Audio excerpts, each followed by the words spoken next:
नमस्कार, मैं हूं प्रदीप कुमार। आप देख रहे हैं पॉलिटिकल आइडिया। पॉलिटिकल आइडिया के आज के इस अंक में आप सभी दर्शकों का बहुत बहुत स्वागत है। मित्रों, बिहार में विधानसभा चुनाव का परिणाम आ चुका है और अब लगातार इस परिणाम की समीक्षा की जा रही है। तो अगर महागठबंधन के इस प्रकार के अप्रत्याशित आश्चर्यजनक परिणाम के लिए अगर हम एक समीक्षा करने का प्रयास करें कि किन कारणों से ऐसा हुआ, तो जो अंतर आपको दिखेगा, चाहे वो एनडीए हो, महागठबंधन हो, हम लोगों ने कई बार इस पर चर्चा भी किया था कि महागठबंधन इस बार कहीं ना कहीं समन्वय का जबरदस्त अभाव रहा। अगर एनडीए को एक तरफ देखेंगे तो एनडीए ने नामांकन की तिथि समाप्त होने से पहले ही अपने जितने भी उनके गठबंधन के सहयोगी हैं सबके लिए उम्मीदवार के नाम तक तय कर लिए थे। मतलब कहीं पर कोई 243 मतलब 243 उम्मीदवार, चाहे वो उम्मीदवार बीजेपी के हो, चाहे जदयू के हो, चाहे वो लोजपा के हो, चाहे वो जीतन राम मांझी की पार्टी के हो, चाहे उपेंद्र कुशवाहा की पार्टी के हो, 243 विधानसभा सीटों पर समन्वय मतलब एक उम्मीदवार तय कर लिए गए थे। वही महागठबंधन में आपने देखा 243 के बदले लगभग शुरुआत में तो 259 उम्मीदवार उनके तय थे। अंतिम में भी आप कह सकते हैं वो मामला खत्म नहीं हुआ। कई विधानसभा सीटें ऐसी थी जहां पर की फ्रेंडली फाइट होता रहा और कई सीटें इसलिए हारी महागठबंधन बछवाड़ा, जिससे कि वहां पर फ्रेंडली फाइट नहीं, फ्रेंडली फाइट होता है क्या? नहीं होता है, कभी नहीं होता है। और फ्रेंडली कंटेस्ट हो सकता है तब जब तीसरा कोई उम्मीदवार दावेदार नहीं हो, तब ठीक है। लेकिन ये बातें किसे समझाई जाए? कहा जाता है विनाश काले विपरीत बुद्धि। तो सबसे बड़ी बात क्या है ना कि आपको अंतर दिखेगा। एक अंतर तो ये था, दूसरा अंतर क्या था? समन्वय। मैंने जो शब्द इस्तेमाल किया ना, तो जब कभी भी एनडीए में विवाद हो रहा था आपने देखा होगा कि समन्वय करने के लिए लगातार हर विवाद के समय, आपको याद होगा उपेंद्र कुशवाहा नाराज हुए थे। उन्होंने कहा दिया था कि nothing is well in NDA, मतलब कुछ भी एनडीए में अच्छा नहीं चल रहा है। क्या हुआ उसके बाद?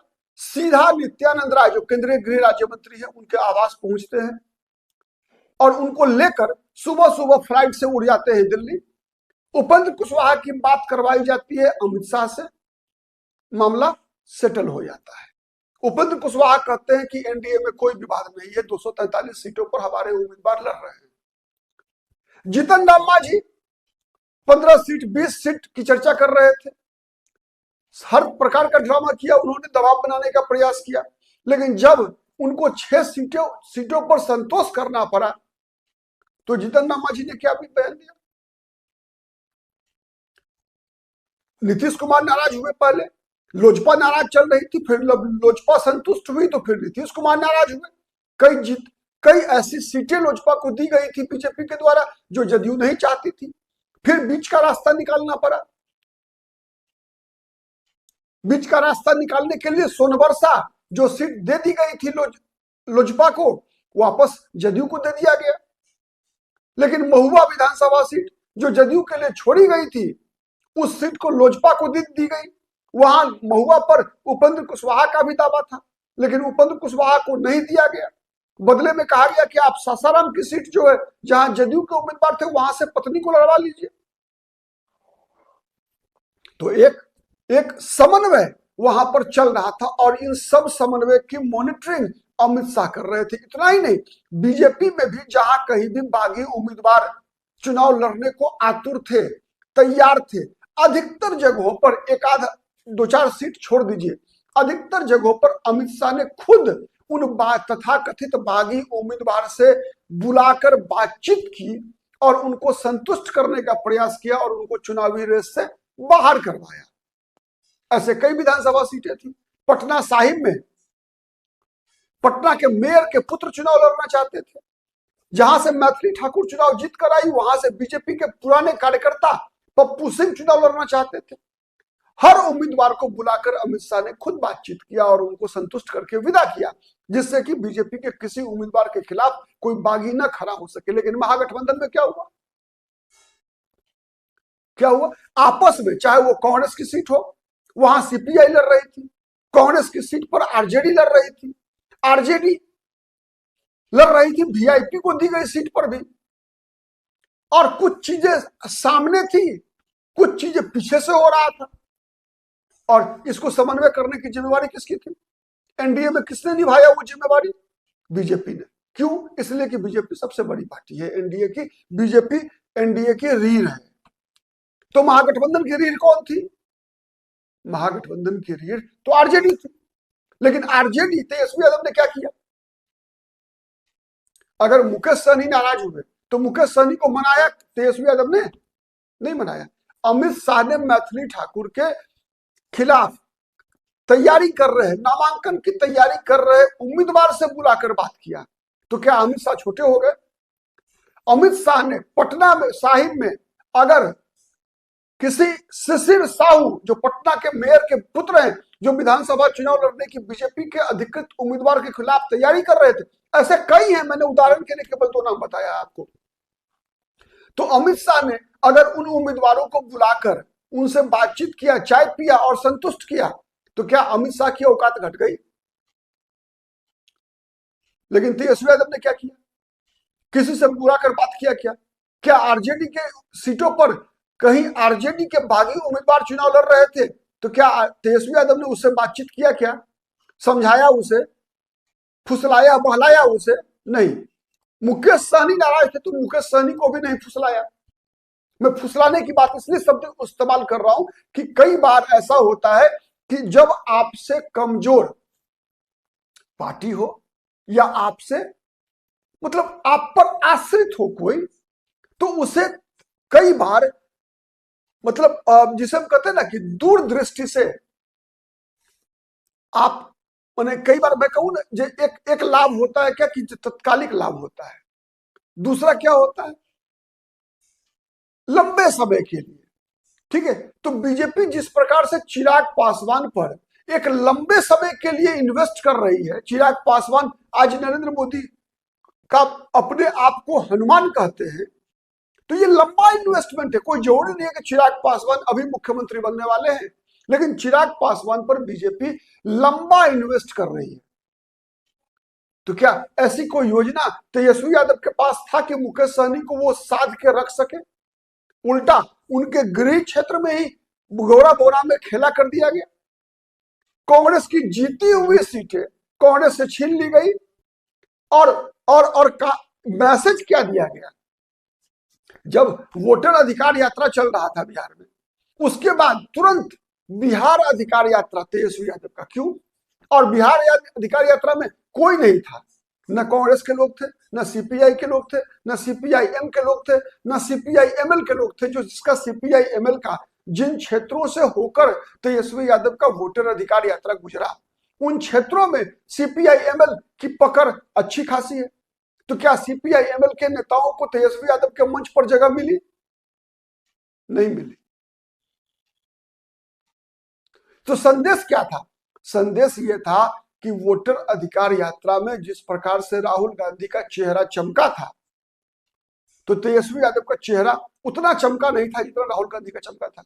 तो तेजस्वी यादव चाहते थे कि नहीं, बिहार में केवल तेजस्वी यादव का चेहरा चमके, और पहले दिन से मुंह फुला के बैठे थे। न राहुल गांधी से बातचीत करना, न मुकेश सहनी से बातचीत करना। मुकेश सहनी को महागठबंधन में रोकने के लिए दीपांकर भट्टाचार्य और राहुल गांधी को पहल करना पड़ा। मैंने कई बार कहा, मुकेश सहनी के लिए एक भी सीट आरजेडी ने छोड़ी क्या?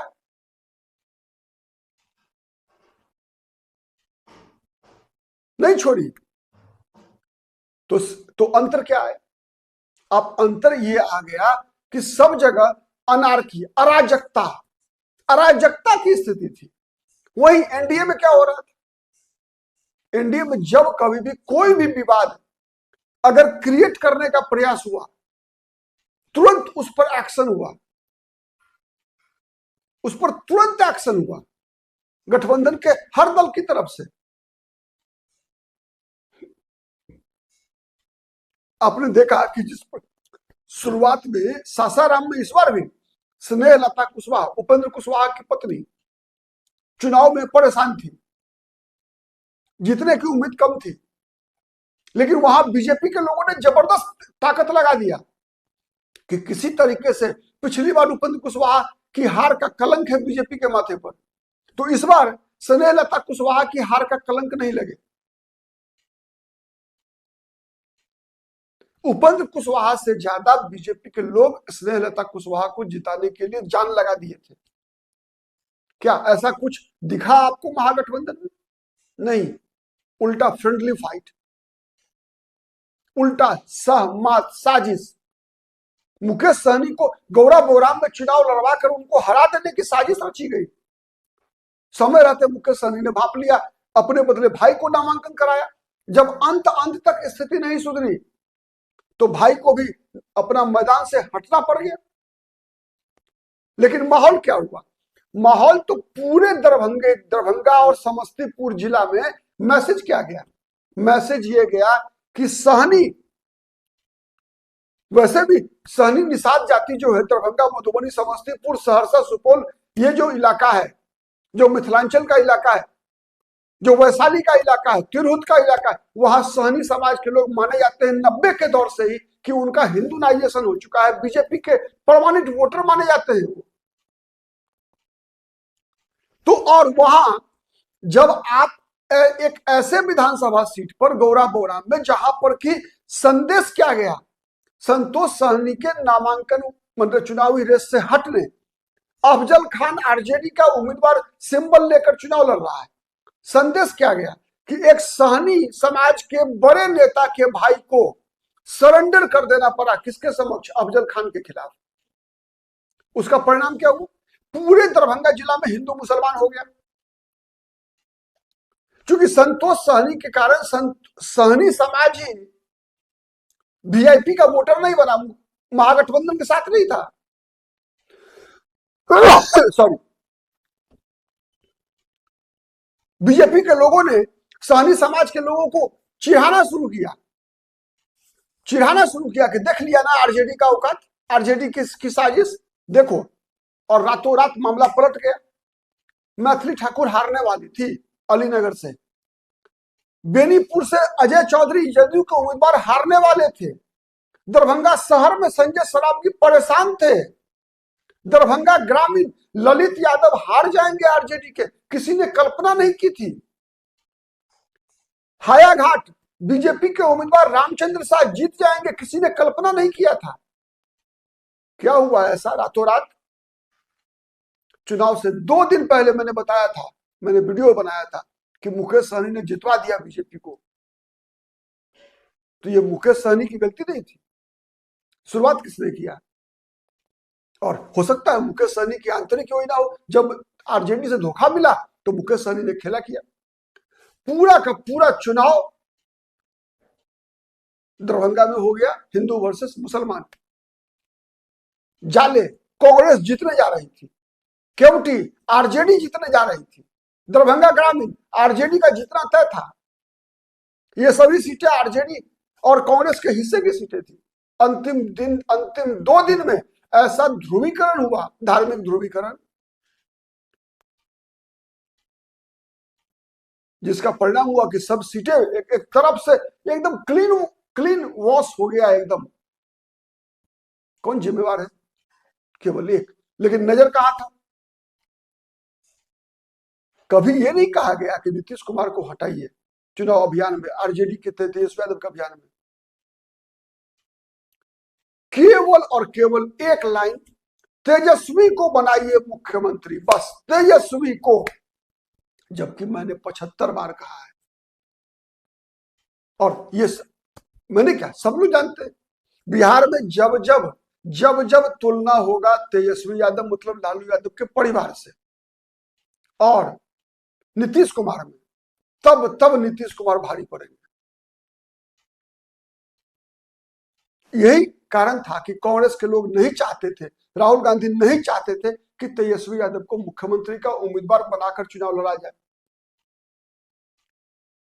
लेकिन सबका बेड़ा गर्क, एक जिद ने, एक अहंकार ने, एक घमंड ने कि नहीं मुख्यमंत्री मुझे बना दो, अभी ही चुनाव से पहले ही बना दो मुख्यमंत्री, विधायक को चुनने की जरूरत नहीं, पहले ही घोषणा कर दो कि मैं बनूंगा मुख्यमंत्री।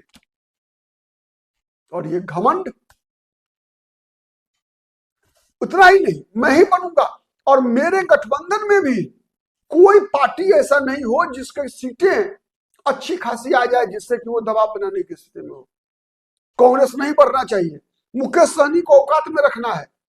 लगातार ये साजिश चलती रही। लीजिए, दिखाइए औकात राहुल गांधी को भी और मुकेश सहनी को भी। जनता ने आपको दिखा दिया औकात। आज के लिए इतना ही, बहुत बहुत धन्यवाद।